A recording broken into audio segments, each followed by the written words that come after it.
ತಿನ್ನುತ್ತಿದ್ದ ಪನ್ನೀರ್ ಟಿಕ್ಕಾ ರೋಲ್ನಲ್ಲಿ ಹಲ್ಲಿ ಕಂಡು ಬೆಚ್ಚಿ ಬಿದ್ದ ಬೆಂಗಳೂರಿನ ಕ್ಯಾಬ್ ಚಾಲಕ. ಬೆಂಗಳೂರಿನ ಬೇಕರಿಯೊಂದರಲ್ಲಿ ಆಘಾತಕಾರಿ ಘಟನೆ ನಡೆದಿದ್ದು, ಕ್ಯಾಬ್ ಚಾಲಕರೊಬ್ಬರು ಖರೀದಿಸಿದ ಪನ್ನೀರ್ ಟಿಕ್ಕಾ ರೋಲ್ನಲ್ಲಿ ಹಲ್ಲಿ ಪತ್ತೆಯಾದ ಆರೋಪ ಕೇಳಿಬಂದಿದೆ. ಇದನ್ನ ಸೇವಿಸಿದ ಗ್ರಾಹಕ ಅಸ್ವಸ್ಥರಾಗಿ ಆಸ್ಪತ್ರೆ ಸೇರಿ ಚಿಕಿತ್ಸೆ ಪಡಿತಾ ಇದ್ದಾರೆ. ಈ ಘಟನೆ ಬೇಕರಿ ಉತ್ಪನ್ನಗಳ ಗುಣಮಟ್ಟ ಹಾಗೂ ಆಹಾರ ಸುರಕ್ಷತೆ ಬಗ್ಗೆ ಗಂಭೀರ ಪ್ರಶ್ನೆಗಳನ್ನ ಹುಟ್ಟುಹಾಕಿದೆ.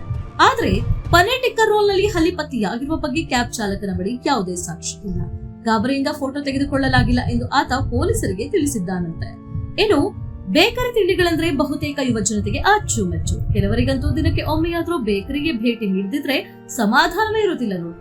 ಆದ್ರೆ ಬೆಂಗಳೂರಲ್ಲಿ ಜನ ಬೆಚ್ಚಿ ಬೀಳಿಸುವಂತಹ ಘಟನೆಯೊಂದು ನಡೆದಿದ್ದು, ಬೇಕರಿಯಲ್ಲಿ ಖರೀದಿಸಿದ ಪನ್ನೀರ್ ಟಿಕ್ಕಾ ರೋಲ್ನಲ್ಲಿ ಹಲ್ಲಿ ಕಂಡು ಬಂದಿರುವ ಘಟನೆ ಮಾಗಡಿ ಮುಖ್ಯ ರಸ್ತೆಯ ಹೌಸಿಂಗ್ ಬೋರ್ಡ್ ಸಮೀಪ ನಡೆದಿದೆ. ಇದನ್ನ ಸೇವಿಸಿದ್ದ 32 ವರ್ಷದ ವ್ಯಕ್ತಿ ಅಸ್ವಸ್ಥಗೊಂಡು ಆಸ್ಪತ್ರೆಗೆ ಸೇರಿದ್ದಾರೆ. ಹಾಗಾದ್ರೆ ಘಟನೆಯ ವಿವರ ಏನು ಅಂತ ನೋಡಿದ್ರೆ, ಅಗ್ರಹಾರ ದಾಸರಹಳ್ಳಿಯ ನಿವಾಸಿಯಾಗಿರುವ ಕ್ಯಾಬ್ ಚಾಲಕನಿಗೆ ಏಪ್ರಿಲ್ 25ರಂದು ಮಧ್ಯಾಹ್ನ ಊಟ ಮಾಡಲು ಸಾಧ್ಯವಾಗಿರಲಿಲ್ಲ. ಹೀಗಾಗಿ ಸಂಜೆ ವೇಳೆಗೆ ಬೇಕರಿಗೆ ತೆರಳಿದ ಆತ ಮೊದಲು ಹನಿ ಕೇಕ್ ತಿಂದಿದ್ದಾರೆ. ಬಳಿಕ ಚಿಕನ್ ರೋಲ್ ಆರ್ಡರ್ ಮಾಡಿದ್ದು, ಈ ವೇಳೆ ಅದಿಲ್ಲ ಎಂಬ ಉತ್ತರ ಬೇಕರಿ ಸಿಬ್ಬಂದಿಯಿಂದ ಬಂದಿದೆ. ಹೀಗಾಗಿ ಪನ್ನೀರ್ ಟಿಕ್ಕಾ ರೋಲ್ ನೀಡುವಂತೆ ಚಾಲಕ ಕೇಳಿದ್ದಾರೆ. ರೋಲ್ನ ಸ್ವಲ್ಪ ತಿಂದ ಬಳಿಕ ಕ್ಯಾಬ್ ಚಾಲಕ ಅಕ್ಷರಶಃ ಬೆಚ್ಚಿ ಬಿದ್ದಿದ್ದು, ಅದರೊಳಗೆ ಹಲ್ಲಿ ಇರೋದನ್ನ ಗಮನಿಸಿದ್ದಾರೆ. ಈ ಬಗ್ಗೆ ಬೇಕರಿ ಸಿಬ್ಬಂದಿಯನ್ನು ಪ್ರಶ್ನಿಸಿದ್ರೆ ಅವರಿಂದ ಉಡಾಫೆ ಉತ್ತರ ಬಂದಿದೆಯಂತೆ.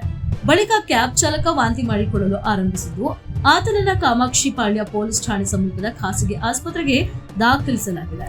ಅಜೀರ್ಣ ಹಾಗೂ ಅತಿಸಾರ ಸಮಸ್ಯೆಯಿಂದ ಆತ ಬಳಲುತ್ತಿರುವುದಾಗಿ ವೈದ್ಯರು ತಿಳಿಸಿದ್ದು, 24 ಗಂಟೆಗಳ ಕಾಲ ನಿಗಾದ ಅವಶ್ಯಕತೆ ಇದೆ ಎಂದಿದ್ದಾರೆ. ಆದ್ರೆ ಆಸ್ಪತ್ರೆ ವೆಚ್ಚವನ್ನ ಭರಿಸಲು ಬೇಕರಿ ಸಿಬ್ಬಂದಿ ನಿರಾಕರಿಸಿದ್ದು, ತಮ್ಮ ಪರಿಚಯದ ಇನ್ನೊಂದು ಆಸ್ಪತ್ರೆಗೆ ಹೋಗುವಂತೆ ಹೇಳಿರುವುದಾಗಿ ಕ್ಯಾಬ್ ಚಾಲಕ ಆರೋಪಿಸಿದ್ದಾರೆ. ಈ ಸಂಬಂಧ ಗೋವಿಂದರಾಜನಗರ ಪೊಲೀಸ್ ಠಾಣೆಯಲ್ಲಿ ಪ್ರಕರಣ ದಾಖಲಾಗಿದೆ. ಇನ್ನು ಪನ್ನೀರ್ ಟಿಕ್ಕಾ ರೋಲ್ನಲ್ಲಿ ಹಲ್ಲಿ ಪತ್ತೆಯಾಗಿರುವ ಬಗ್ಗೆ ಕ್ಯಾಬ್ ಚಾಲಕನ ಬಳಿ ಯಾವುದೇ ಸಾಕ್ಷಿ ಇಲ್ಲವಂತೆ. ಗಾಬರಿಯಿಂದ ಫೋಟೋ ತೆಗೆದುಕೊಳ್ಳಲಾಗಿಲ್ಲ ಎಂದು ಆತ ಪೊಲೀಸರಿಗೆ ತಿಳಿಸಿದ್ದಾನೆ.